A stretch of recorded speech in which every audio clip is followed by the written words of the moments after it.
Hello, আসসালামু আলাইকুম। আমার অনলাইন বন্ধুরা যারা আমার টিউটোরিয়ালগুলো দেখেন এবং যাদের কাছে আমার টিউটোরিয়ালগুলো ভালো লাগে তাদেরকে আবারও ধন্যবাদ। বিশেষ করে আমার শরীরটা খুবই অসুস্থ, তারপরও আপনাদের কন্টিনিউয়াসলি টিউটোরিয়ালগুলো দিয়ে থাকি। এর জন্য আল্লাহ যাতে আমাকে সুস্থ রাখে, সবার কাছে আমি দোয়া কামনা করি। আজকে যে বিষয়টা নিয়ে আমি আলোচনা করব সেটা হলো on page. On page optimization এমন একটি গুরুত্বপূর্ণ বিষয় এসইওর ক্ষেত্রে। আমি মনে করি যে এখন অন পেজ যদি ভালো না হয় সেক্ষেত্রে আপনি সার্চ ইঞ্জিনে র্যাঙ্কিং করাটাই অসম্ভব। কিছু কিছু জিনিসগুলো দেখে নেবেন 2015-র ক্ষেত্রে, ঠিক আছে, যে জিনিসগুলো খুবই গুরুত্বপূর্ণ। আর অন পেজটা মূলত হাতে কলমে শেখানোটাই সবচেয়ে বড় একটা কাজ। অন পেজের অনেকগুলো সেক্টর থাকে এবং যেগুলো নিয়ে বিশদভাবে আলোচনা করা হয়, বাট আমি ছোট্ট একটা টিউটোরিয়ালের মাধ্যমে যতটুকু পারি আপনাদেরকে দেখাবো। ওকে, শুরু করি। জাস্ট টিপস হিসাবে বলবো যে অন পেজ বলতে আমরা যে জিনিসটাই বুঝি, ঠিক আছে, generally on page SEO on your website, সেটা হলো একটা এসইও ক্ষেত্রে optimize your URL, content, image, title, description and keyword, টোটালটাই একটা কন্টেন্ট। আর হোল কন্টেন্টটা যার যত ভালো হবে, যত ইউনিক হবে, তাকে গুগল তত বেশি র্যাঙ্কিং করবে। এই ফ্যাক্টরগুলো চেক করার জন্য অনেকগুলো ওয়েবসাইট আছে যেগুলো আপনারা আস্তে আস্তে জানতে পারবেন। মেটা টাইটেল, আমরা যখন গুগলে সার্চ দেই, এই যে অপশনটা রাইট থেকে শুরু করে ইউজ, এটা 66 বা 60 ক্যারেক্টারের ভিতরে রাখাটা খুব ভালো। তাতে টোটাল লাইনটা আপনার সরাসরি থাকে এবং এটা 100% ইউনিক হতে হবে, না হলে আপনাকে গুগল প্ল্যানটিতে আপনাকে ডাউন ডির্যাঙ্কিং করে দেবে, ঠিক আছে। এটা টাইটেল, আর এটা মূলত টাইটেল ট্যাগের ভিতরে থাকে। আর টাইটেল ট্যাগের ভিতরে রাখার কারণে এটা টাইটেল হিসাবে দেখা যায়, ঠিক আছে। কিন্তু একটু টেকনিক্যালি বলি, যারা আমরা প্রফেশনাল তাদের উদ্দেশ্যে শুধু একটা কথা বলে দেবো, আমি টিপস দিব, আপনারা ইউজ করে নেবেন। কারণ টিপস দিব, আপনারা বের করে নেবেন খুঁজে। সেটা হলো ডাইনামিক টাইটেলগুলো কীভাবে তৈরি হয় সে অনুযায়ী, যাতে ডাইনামিক ওয়াইজ টাইটেল তৈরি হয়। টাইটেলের পরে যে জিনিসটা মেটা ডিসক্রিপশন বলে, এটা মেটা ট্যাগের ভিতরে ডিসক্রিপশন, এটা 160 বা 53 হলে সবচেয়ে ভালো হয় যে অপশনটা থাকে। এই অপশনটাকেই খুবই ইম্পর্টেন্ট এটা, যার ভিতরে আপনি এমন একটা বাক্য বা এমন একটা সেন্টেন্স আপনি ইউজ করবেন যাতে আপনার কিওয়ার্ড অপটিমাইজ হবে এবং সার্চ ইঞ্জিনে আপনাকে খুব তাড়াতাড়ি যাতে খুঁজে পাওয়া যায়। এটার উপর অনেক কিছু ডিপেন্ড করে আপনার টোটাল এসইও, ঠিক আছে। তাই খুবই গুরুত্বপূর্ণ বলবো। এবং অবশ্যই এটার টাইটেলের যে কিওয়ার্ড আপনি টার্গেট দিচ্ছেন সেটা অবশ্যই চাবেন যে এটা ডিসক্রিপশনেও রাখতে। টার্গেটেড ইউআরএল বলতে আমি যেটা বুঝি সেটা হলো exact match domain. Exact match domain বলতে আমি যেটা সব বুঝি, যেমন বিজনেস ফর সেল এরকম ডোমেন যদি আপনার হয়, সেক্ষেত্রে আপনি খুঁজে বের করার জন্য এটার জন্য সবচেয়ে বড় কথা বলবো সেটা হলো কিওয়ার্ড রিসার্চ থেকে যদি আপনি একজ্যাক্ট ম্যাচ ডোমেন এবং ভালো সার্চ রেজাল্ট সহকারে বের করতে পারেন, তাহলে সেই কিওয়ার্ডে আপনার খুব তাড়াতাড়ি র্যাঙ্কিং আসা খুবই ইজি। ইমেজ অল্টার ট্যাগ, যেহেতু গুগল ইমেজ পড়তে পারে না বা ইমেজ স্ক্রলিং করতে পারে না, সেক্ষেত্রে আমি বলবো যে ইমেজে অল্টার ট্যাগ ইউজ করতে, এটা যাতে কোথাও মিসিং না থাকে, খুবই ইম্পর্টেন্ট। আর ইমেজ অল্টার ট্যাগ কীভাবে দেওয়া হয় সেটা ছোট্ট একটা কোড, যে আইএফজি সোর্স যেখান থেকে আসবে সেটা, এবং অল্টার ট্যাগের ভিতরে আপনি যা লিখবেন সেটা, এবং এটা চেষ্টা করবেন আন্ডারস্কোর বাদে, লাইক দ্যাট অল্টার ট্যাগ হলে যে আমরা কোথাও মাউস দিলে এরকম সাইন অফ মি এরকম শো করে, ওইটাই অল্টার ট্যাগ।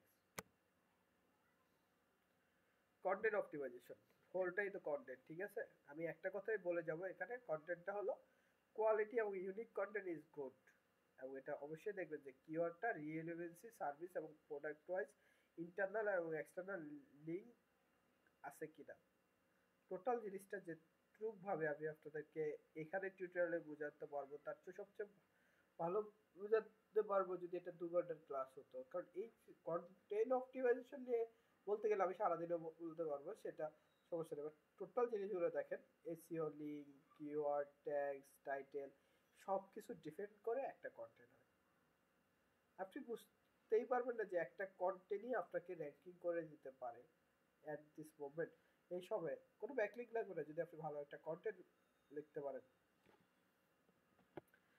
অবশ্যই চেষ্টা করবেন H1 থেকে H6 এই ট্যাগগুলো পেজের ভিতরে রাখা, এবং H1 ট্যাগটা একবারই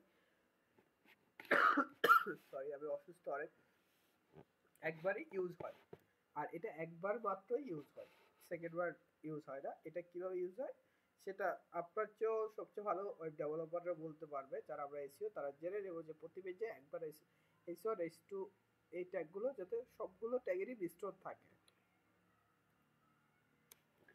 কিওয়ার্ড ডেনসিটি বলতে 2015 আমি ক্ষেত্রে যেটা বলবো সেটা 1 to 3% একবার ইউজ করবেন 300 ওয়ার্ড আর্টিকেলের ক্ষেত্রে। সরি আমি ভুল বলে বলছি, 300 ওয়ার্ড আর্টিকেলের ক্ষেত্রে 3 বার, মানে 100 ওয়ার্ড আর্টিকেলে একবার। কিন্তু এই কিওয়ার্ডটা এরকম হলে হবে না যে আমি like that business for sale বা business for sale business for sale, হবে না। আপনার ইউজ করতে হবে business for sale, sale a business, buy a business, how to sell a business, how to buy a business, how to business worldwide, like that এরকম ভাবে। But আপনি completely business for sale business for sale business for sell এভাবে use করা যাবে না। রিএলেভেন্সি use করে, রিএলেভেন্সি বজায় রেখে যদি আপনি ইউজ করতে পারেন, আপনাকে খুব দ্রুত র্যাঙ্কিং করবে। এই ফ্যাক্টরগুলো খুবই গুরুত্বপূর্ণ। এরপরে যে বিষয়টা আছে internal link building, also reading, আমরা অনেক ব্লগে দেখি অলসো রিডিং, বা কোনো একটা পোস্টের ভিতরে আপনি লিঙ্ক করে দিলেন অলসো সি ইউ ট্যাগস, ঠিক আছে। এই জিনিসগুলো খুবই ইম্পর্টেন্ট এবং এটা খুব 2015 অপটিমাইজেশন টেকনিকের ভিতরে পড়ে এবং এটা ডিস্ট্রিবিউটেড হয়, আপনি অডিয়েন্সকে বারবার বাউন্স রেট কমাতে সহযোগিতা করে এবং বারবার আপনার পেজের ভিতরে রাখতে পারবেন, ঠিক আছে। কিভাবে হয় সেই জিনিসগুলো আমি তুলে ধরলাম। লাইক দ্যাট কেউ ব্যাকলিঙ্ক সব ভেরিয়াস ব্যাকলিঙ্ক সম্বন্ধে জানতে চাইলে ক্লিক করলো আরেকটা পেজে চলে গেল। তারপর হোয়াইটের ট্যাকটিক সম্বন্ধে জানতে চাইলো বা ইউজিং হোয়াইটের ট্যাকটিক সম্বন্ধে একটা পোস্ট আছে সেটাতে চলে গেল। ইন্টারনাল লিঙ্ক বিল্ডিং স্ট্র্যাটেজি সম্বন্ধে জানতে গেলো সেভাবে চলে গেল। এই জিনিসগুলো এই টোটালি একটা লিঙ্ক বিল্ডিং এর মাধ্যমে হয়, যেটা হলো সিকলের মাধ্যমে থাকে, সবই থাকবে এবং এই সিকলটার মাধ্যমে আমরা ট্রাফিক অনেক বেশি, ঠিক আছে, আনতে পারবো।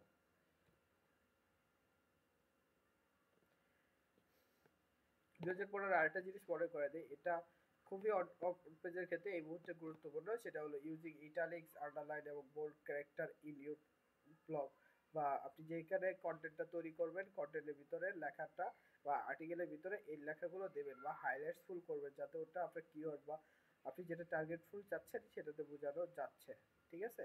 আর এটা ইউজ করার জন্য এই কোডটা মূলত ইউজ করা হয় বডির ভিতরে। আপনি এই তিনটা জিনিস আপনি ইউজ করে এটা করতে পারবেন। সবচেয়ে বড় কথা হলো যেটা হলো ভিডিও মার্কেটিং এর জন্য আমরা যেটা করে থাকি সেই ক্ষেত্রে এটা খুব ইম্পর্টেন্ট যে এখন যে পোস্টটাই আপনি করবেন না কেন ওই পোস্টের রিলেটেড যদি কোনো ভিডিও থাকে সেটা আই ফ্রেমে দিয়ে দেবেন। সেই ক্ষেত্রে একটা ইউজারকে অনেকক্ষণ আপনি আপনার পোস্টে ধরে রাখতে পারবেন এবং আপনার বাউন্স রেটটা কমাতে পারবেন এবং আপনার সাইটটা ট্রাস্টফুল অনেক বেশি হবে। যখন আপনার সাইটটা ট্রাস্টফুল বেশি হবে আপনাকে গুগল পেজ র্যাঙ্ক পর্যন্ত চেঞ্জ করতে সহযোগিতা করে, ঠিক আছে। তাই আমি সেই ক্ষেত্রে আপনাদেরকে একটা কথা বলবো যে এখন যে কোনো পোস্টই হোক না কেন সেটা আপনার ভিডিও হোক বা আদার্স কেউ ভিডিও হোক, ওই পোস্টে রিলেভেন্ট একটা ভিডিও আপনি যদি যোগ করে দেন সেজন্য আপনারও ভালো তারও ভালো, ওকে। আর আমাদের লুমেক্স আইটির পক্ষ থেকে আমি আপনাদেরকে যে জিনিসটা জানাতে চাচ্ছি সেটা হলো আমরা প্রথম বেচটা শেষ করি মার্চের 24 তারিখ। আর আল্লাহ তালার অশেষ রহমতে আমরা প্রথম বেজে শেষ করা 10 দিনের ভিতরে দুজনকে আমরা কোর্সটা 10 জনের পিপল ছিল, 10 জনের দুজনকে 10 দিনের ভিতরে মার্কেট প্লেসে তাদের নিজেদের যোগ্যতায় জব পেয়ে গেছে, অলরেডি পেয়ে গেছে। একজন জব ডান করে বলছে, একজনের রানিং জব আছে। আপনারা লোকেশানিতে যে স্টুডেন্টের পোর্টফোলিও গুলো দেখে নেবেন। আর আমি চেষ্টা করি সবসময় একটা কথা আপনাদেরকে বলতে, যেখানেই শিখবেন যেখানেই টাকা ঢালবেন একটা কথা মাথায় রেখে রাখবেন, আদৌ কি সে জানে। সবার কাছে একটা অনুরোধ, যারা কোয়ালিটি শিক্ষা দান করতে চায় তাদেরকে কখনোই ছাড়বেন না যদি ওখানে 2 টাকা বেশিও হয়। যেখান থেকে সাকসেস আছে, সাকসেসের হিস্ট্রি কোথায় কত পার্সেন্ট? আমার তো মনে হয় না বাংলাদেশে কোনো ইনস্টিটিউট 5% প্লাস সাকসেস হিস্টোরি দেখাতে পারবে। আল্লাহ তালার অশেষ রহমতে আমি লাস্ট 10 ইয়ারে 20% সাকসেস হিস্টোরি দেখাতে পারতেছি। যদি আমার কথা আপনাদের ভালো লাগে বা আমার টিউটোরিয়াল আপনাদের ভালো লাগে, যদি আমাকে আপনাদের ক্লাসের সাথে পেতে চান, তো অবশ্যই লুমেক্স আইটির আমার পোস্টের ভিতরে রেজিস্ট্রেশন লিঙ্কগুলো আছে, লিঙ্কগুলোতে ক্লিক করে এই মাসের শেষের থেকে যে ক্লাসগুলো শুরু হবে ক্লাসগুলোতে আসবে। আমরা প্রথম কথাই বলি আমরা কোয়ালিটিতে বিশ্বাস করি, আমরা কোয়ান্টিটিতে না। আমি আগেও বলি গত স্কলারশিপে আমরা মাত্র 10 জনকে স্কলারশিপ দিতে পারছি কারণ বাকিরা পাস করে নাই। যারা পাস করছে তাদের ভিতর থেকে 10 জনকে ভর্তি করানো হয়েছে। আমরা একজন স্টুডেন্ট হলে একজন স্টুডেন্ট দিয়ে শুরু করি, বাট আমরা কখনো আমজনতা চাই না। হ্যাঁ, আমজনতা আমাদের অবশ্যই দরকার, তার জন্য তো ফুল পেড আছে, সে প্রথম থেকে হাতে গণিতে শিখবে। বাট কোয়ালিটি পার্সনের জন্যই স্কলারশিপটা ছিল। অনেকে আমাকে কোশ্চেন করছে যে ভাই স্কলারশিপটা কি আর হবে না, আর হবে না, আর হবে না। আমরা তো সবার মতো না যে বলবো ফ্রি, ফ্রি বলে কিছু পরে আপনাদেরকে থেকে সামথিং সামথিং করে পেমেন্ট নেব, না এরকম না ভাই আমরা। ঠিক আছে, আল্লাহ হাফেজ। অনেক কথা বলে বললাম, কেউ রাগ করবেন না, ভুল হলে মাফ করে দেবেন। সবাইকে থ্যাংক ইউ।